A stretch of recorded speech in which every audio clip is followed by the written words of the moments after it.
Dear fellow researchers, I would like to make a report on data measuring control system with active vibration protection for radio devices. Major equipment failures of onboard radio devices are due to vibrations load that influence the device and are termed as random process.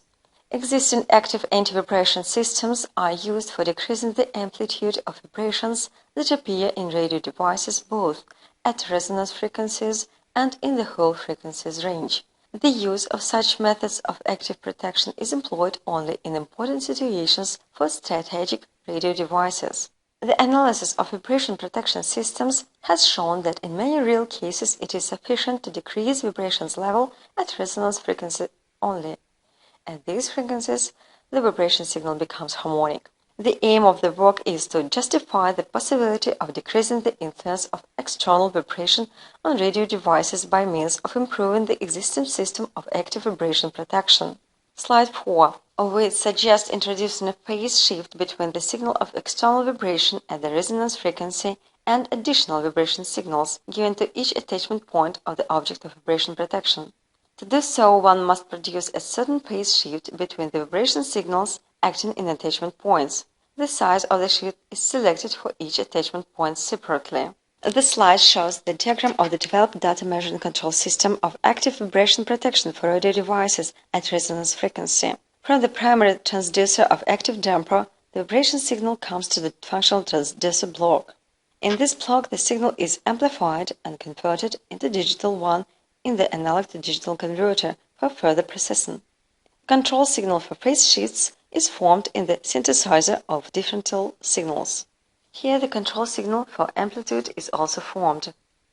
The control signal of phase shifts is fed to the control input of signal generator, and at its output there are three digital signals of resonant frequency with specific phase shift. Passing through the digital to analog converter, these signals are amplified in their amplifiers till their amplitude reaches the value at the output of differential signals synthesizer.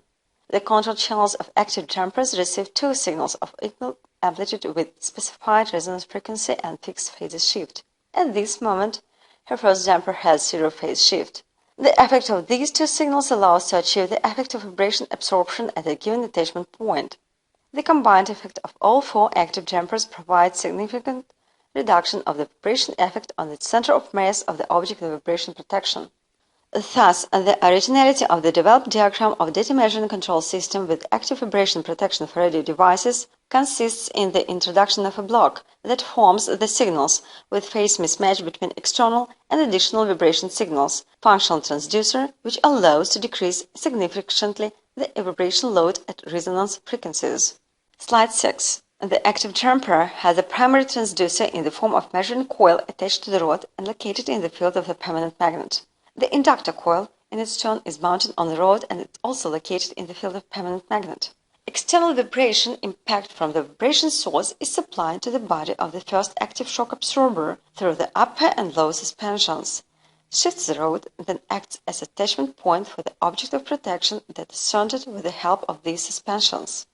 The upper and lower suspensions, apart from the balancing function, provide the active absorber with the ability of passive shock absorption, which allows to lower the amplitude of external vibration impact in the entire frequency range. Measuring inductor is fixed to the rod and plays the role of the primary converter, which measures the vibration velocity of the impact. The signal from the transducer is fed to a phase shifter and amplifier, and after that, the signal with the phase shift is supplied to the inductor coil.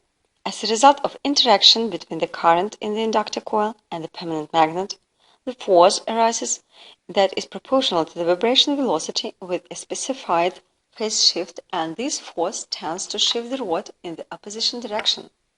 In this way, the active vibration protection is ensured. The stable operating range for the developed vibration damper lies within the range between 10 to 1000 Hz. The use of several active dampers with a phase shift will provide the vibration absorption effect that was mentioned before. To prove the operation efficiency of the developed data measuring system, the imitation modeling was conducted in ANSYS for the given frequency range. Slide 7. The object of vibration protection was a PCB with fiberglass substrate and fixed at 4 points. The harmonic vibration was introduced at the attachment points, which imitate the vibration impact at the resonant frequency. Analysis of the simulation results shows that with the introduction of the in-phase vibration exposure in points of attachment at the resonant frequency, the resultant amplitude value of vibration loads in the central point of the PCB grows significantly. With a phase shift of 19 degrees at each point of attachment of PCB, the vibration amplitude in the central point is notably lower. This testifies to the effect of vibration absorption. The conducted imitation modeling allowed to prove that the phase shift at attachment points significantly reduces the amplitude of vibration at the central point, which in its turn supports the operation capacity of the active vibration protection at the resonant frequency. Slide 8. The design of the suggested vibration damper combines the positive characteristics of both active and passive systems of vibration protection. This allowed not only to maintain high performance and stability, but also to keep the simplicity of the design. The introduction of phase shift of vibration impact at each attachment point of the object of vibration protection allowed to reduce the vibration load on the radio device. The conducted imitation modeling of vibration impact at the resonance frequency provided the validity of suggested statements and confirmed the degrees of the vibration amplitude in the central point of the object of vibration protection by several orders. Thank you for your attention.